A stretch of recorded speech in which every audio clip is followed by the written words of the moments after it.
শ্যাম কানু মহন্তৰ জামিন কিয় নাকচল জানেনে? গোটেইখিনি বৰ্ণনা দিম। শ্যাম কানুৰ প্ৰতি অনিতা ডেকা মহন্তই বহুত ডাঙৰ ডাঙৰ কথা কৈছিল সিদিনাখন যে শ্যাম কানু একো অপৰাধ কৰা নাই, তেওঁ জামিন পোৱাৰ যোগ্য। কিন্তু ন্যায়ালয়ত তেওঁৰ জামিন অগ্ৰাহ্য কৰাৰ বহুকেইটা কাৰণ বা বহুকেইটা যুক্তি চৰকাৰী অধিবক্তাই সদৰি কৰিলে, যাৰ ভিত্তিত শ্যাম কানুৰ জামিন নহ'ল। নমস্কাৰ, স্বাগতম ষ্টুডিঅ'ত মই প্ৰাঞ্জল। প্ৰথমতে অলপ কিয়দাংশ বৰ্ণনা কৰি ল'ব বিচাৰিছোঁ। ছিংগাপুৰত জুবিন গাৰ্গক প্ৰথম মদৰ বটলটো দিছিল হেনো শ্যাম কানুৱে। সেই কথা আদালতত ছিংগাপুৰৰ সাক্ষীয়ে কৈছিলে, সেইটো এটা মূল কাৰণ। দ্বিতীয়তে, এইগৰাকী শ্যাম কানু মহন্তই জুবিন গাৰ্গৰ মৃত্যুৰ পাছত মালয়েছিয়ালৈ পলাই গৈছিল, সেই যুক্তিটো আদালতত দিছে, যাৰ ফলতো তেওঁ জামিন নাপালে। পাছত SIT-য়ে বিচাৰি ধৰি আনিব লগা হৈছিল এইগৰাকী শ্যাম কানু মহন্তক। যদি এতিয়া জামিন পায় তেনেহ'লে শ্যাম কানুৱে পলাই যোৱাৰ আশংকা আছে। ক'ত পলাই যায় একো ঠিক নাই। সেই আশংকা বা সেই সন্দেহ প্ৰকাশ কৰিয়েই শ্যাম কানুৰ জামিন নহ'ল। লগতে আন কেতবোৰ প্ৰশ্ন উত্থাপন হৈছে যে জুবিন গাৰ্গৰ শাৰীৰিক অৱস্থাৰ কথা 2022 চনৰ পৰা শ্যাম কানুৱে গম পাইছিল, তাৰ পাছতো ছিংগাপুৰত থকাৰ সময়ছোৱাত জুবিন গাৰ্গৰ বাবে কোনো চিকিৎসকৰ ব্যৱস্থা কৰা নাছিল, তেওঁৰ পৰ্যবেক্ষণৰ বাবে বা তেওঁৰ লগত থকাৰ বাবে। জুবিন গাৰ্গ শাৰীৰিকভাৱে অসুস্থ, সেইটো আজিৰ কথা নহয়। আজি কেইবা বছৰৰ পৰা জুবিন গাৰ্গ কেইবাবাৰো হস্পিটেলাইজ হ'বলগীয়া হৈছিল বা চিকিৎসালয়ত ভৰ্তি হ'বলগীয়া হৈছিল। সেই কথাখিনি সমগ্ৰ অসমবাসীয়ে জানে। জুবিন গাৰ্গৰ কিবা এটা খবৰ অসমবাসীয়ে নজনা কথাই নাই। আৰু শ্যাম কানুৱেতো আৰু ভালকৈ জানিছিল। শ্যাম কানুৱে নিজকে জুবিন গাৰ্গৰ বন্ধু বুলি কৈ থাকে। শ্যাম কানুৰ পত্নীয়ে কৈছে যে জুবিন গাৰ্গক হেনো বিশ্ব দৰবাৰত শ্যাম কানুৱেই পৰিচয় কৰাই দিছিল। আচৰিত, অতি হাস্যকৰ। অনিতা ডেকা মহন্তৰ সেই ভাষ্যৰ ইতিমধ্যেই বিৰোধিতা কৰি গৰিমা শইকীয়া গাৰ্গ, পামী বৰঠাকুৰ তেওঁলোকে মন্তব্যও প্ৰদান কৰিছে। জুবিন গাৰ্গক স্বাভাৱিকতেই বিশ্ব দৰবাৰত প্ৰয়োজন কৰাৰ বেলেগ মানুহৰ কোনো দৰকাৰেই নাছিল। জুবিন গাৰ্গে নিজেই বিশ্ব দৰবাৰত প্ৰতিষ্ঠা লাভ কৰিছিল। গোটেই বিভিন্ন প্ৰান্তৰ, বিশ্বৰ বিভিন্ন প্ৰান্তৰ লোকে জুবিন গাৰ্গক চিনি পায়। শ্যাম কানুকহে ওলোটাই জুবিন গাৰ্গে বিশ্ব দৰবাৰত লৈ গৈছিল বুলি ক'ব পাৰি। আৰু অনিতা ডেকা মহন্তই কিন্তু ওলোটা কথা কৈছিল। এই সকলোবোৰ কথা আছে। সেইগৰাকী জুবিন গাৰ্গৰ শাৰীৰিক অৱস্থাৰ কথা সিদ্ধাৰ্থইও ভালকৈ জানিছিল, শ্যাম কানুৱেও ভালকৈ জানিছিল, বাকী তেওঁৰ আশে পাশে থকা সকলো লোকে জানিছিল। কাৰণ চিকিৎসকে তেওঁলোকক এজন এজনকৈ মাতি সকলো কথা সদৰি কৰিছিল।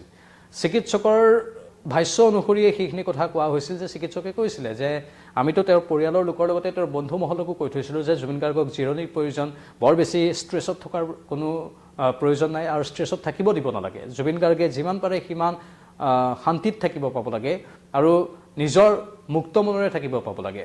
তেওঁক খোৱা বোৱাৰ বিশেষ দৃষ্টি ৰখাৰ পৰামৰ্শ আগবঢ়োৱা হৈছিল। খাদ্য খাওঁতে কি খাদ্য খাব সেইবোৰ দৃষ্টি ৰখা হৈছিল।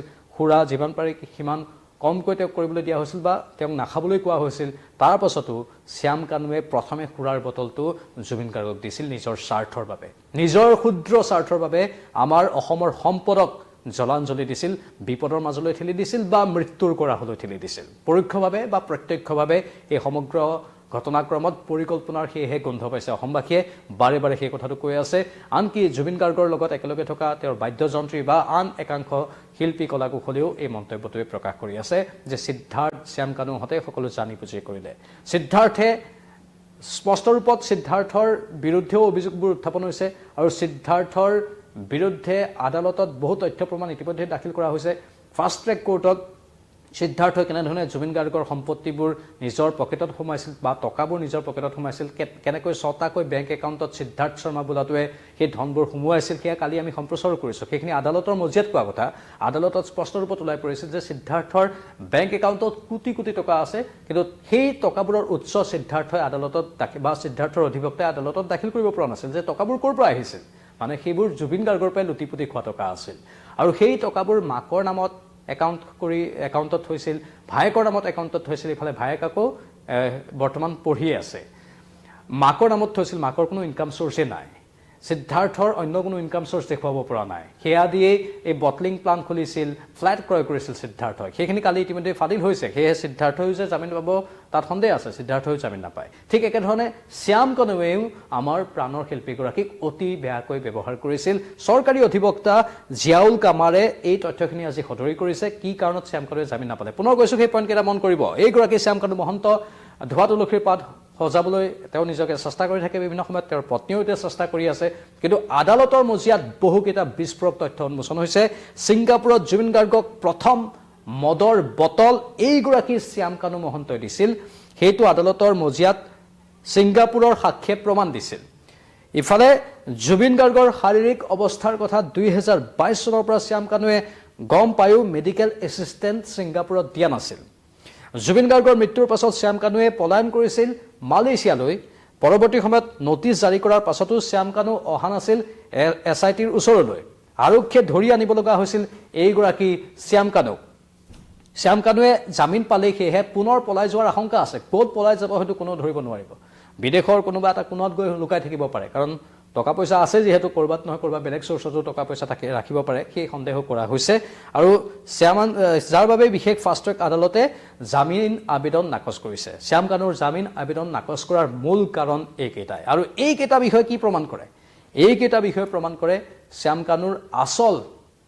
কাণ্ড কাৰখানা কি আছিল বা শ্যাম কানুৱে আমাৰ প্ৰাণৰ শিল্পীগৰাকীক কেনেধৰণে মৃত্যুৰ মুখলৈ ঠেলি দিছিল মদৰ বটল প্ৰথমে দিয়াটোৱে বৰ তাৎপৰ্য বহন কৰিছে ছিংগাপুৰৰ হোটেলত ছিংগাপুৰত অনুষ্ঠান আছে জুবিন গাৰ্গক মদৰ বটল দিছিল সেইটো অত্যন্ত ডাঙৰ আৰু ভয়ংকৰ এটা অভিযোগ আৰু সেই বিষয়টোৱে বহুখিনি কথাই প্ৰমাণ কৰিছে প্ৰাথমিক ৰূপত স্বাভাৱিকতে সেই বিষয়বস্তুবোৰ আদালতে চাব আদালতৰ মজিয়াত বিষয়বস্তুবোৰ উত্থাপন হৈছে বা দাখিল হৈছে সেয়েহে আমি আইনৰ ওপৰত বিশ্বাস কৰোঁ আদালতৰ ওপৰত বিশ্বাস কৰোঁ আমাৰ দেশৰ আদালত পূৰ্বতকৈ বহুত শক্তিশালী হৈছে আৰু সেয়েহে স্বাভাৱিকতে এই কথাবোৰ কোনো কাৰণতে সহজভাৱে নল'ব আৰু চৰকাৰী যিসকল অধিবক্তা আছে তেওঁলোকেও এই বিষয়টোত কাঢ়া নজৰ ৰাখিছে বা দৃষ্টি ৰাখিছে কোনো কাৰণতে ইয়াত যাতে কোনো ধৰণৰ কেৰুণ থাকি নাযায় তাৰ ওপৰতো বিশেষ পদক্ষেপ গ্ৰহণ কৰা হৈছে তেওঁলোকে যৎপূৰ্ণাস্তি চেষ্টা চলাইছে যাতে প্ৰতিটো তথ্য প্ৰমাণ সুন্দৰভাৱে দাখিল হওক আৰু যিকেইজন অভিযুক্ত তেওঁলোকৰ অভিযোগবোৰ প্ৰমাণিত হওক কাৰণ এই যিবোৰ তথ্য প্ৰমাণ দাখিল কৰা হৈ আছে সকলোবোৰেই সঁচা বা সকলোবোৰে বাস্তৱ